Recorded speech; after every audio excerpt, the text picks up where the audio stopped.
What's going on, guys? Last NASCAR fan here, and welcome back to more Diecast reviews. I'll have about pretty much 6 videos that will be going out on separate days, one review per day, so it's kind of like pre-recording in advance of those said Diecast reviews. But I'm really excited to get into this one specifically because a lot of people were really disappointed that Lionel could not offer the Brad Kesslowskis Kings Hawaiian Sweet Rolls Guardians of the Galaxy Volume 3 promotion tie movie, which you're gonna go figure because of Marvel giving the Diecast merchandise rights to Mattel. However, though, back in the day, we were able to get quite a bunch of those Marvel diecast that were, from different studios, though, because if you remember, Marvel was almost bankrupt in the 70s, and what they did was they sold their characters to separate studios, and then over the years, Marvel has quickly got back almost all of their IPs except Spider-Man because of Disney and Sony's partnership that they're doing for now. But this diecast review that we're going to be focusing on is from a driver that went into his first Cup rookie season. He was the prospect for getting the Truck Series Championship, but got wrecked by Ultra Motorsports. Jimmy Smith, team owner Jimmy Smith. He can kiss my ass, quote Brendan Gaughan, and that's who we're going to be looking at today. It is Brendan Gaughan's 2004 The Punisher Kodak Dodge Charger, pretty much, for Penske Racing. But yeah, this is a fantastic car. I can't believe they actually offered this in the Winner's Circle line back in 2004. Or maybe late 2004, depending when this was released. The paint scheme itself, though, was ran at the spring Bristol race, the Food City 500.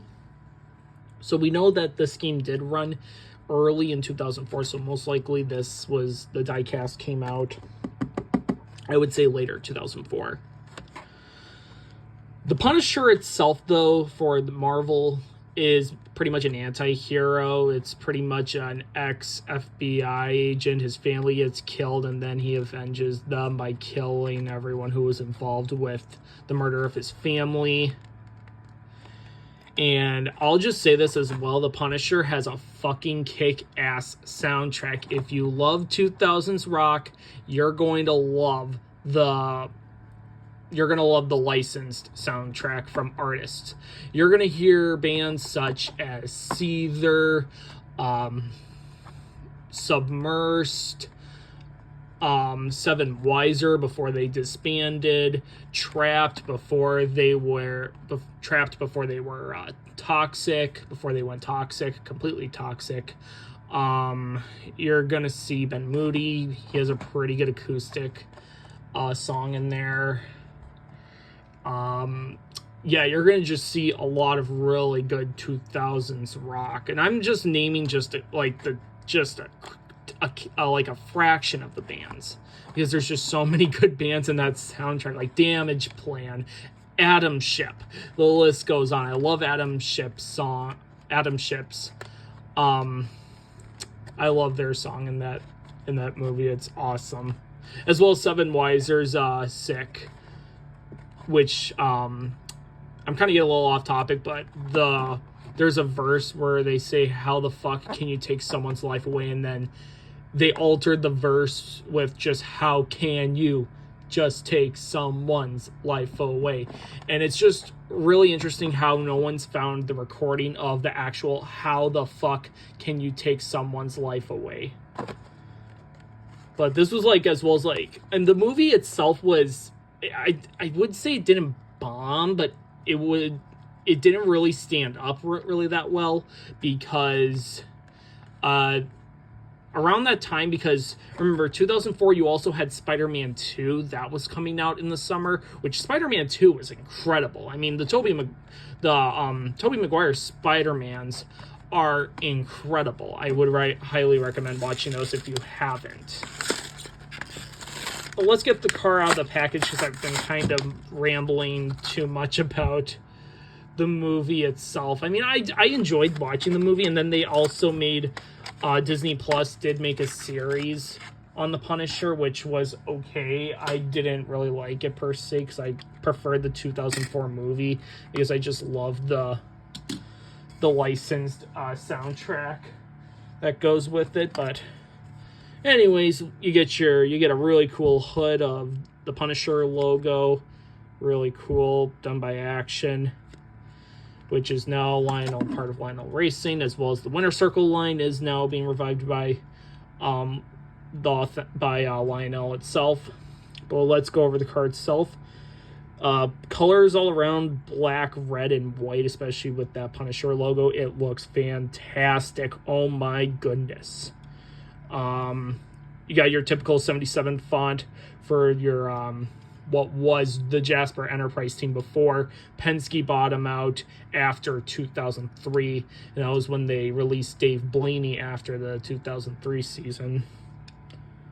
But you got the Punisher along with Jasper engines, transmissions, as well as the Dodge logo right there, and a little chip down there. But that's okay, because I mean, this car was in the package since 2004, so 19 years later it's out of the package, and sure, it's gonna chip because of age.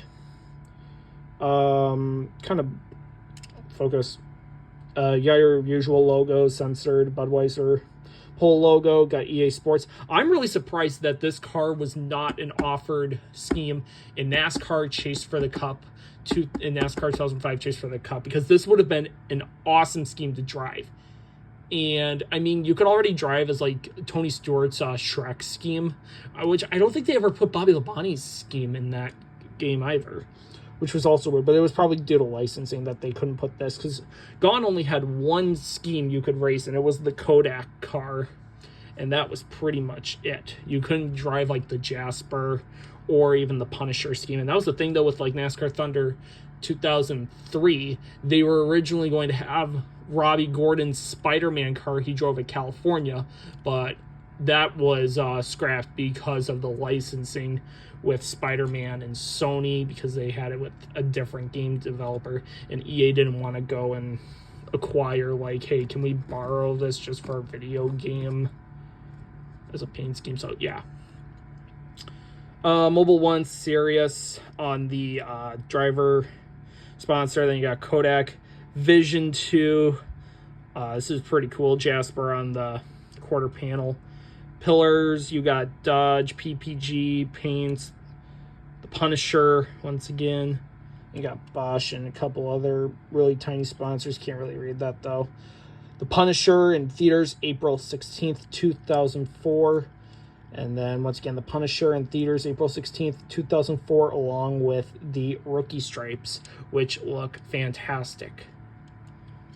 But I highly recommend getting this car if you are a Marvel fan per se.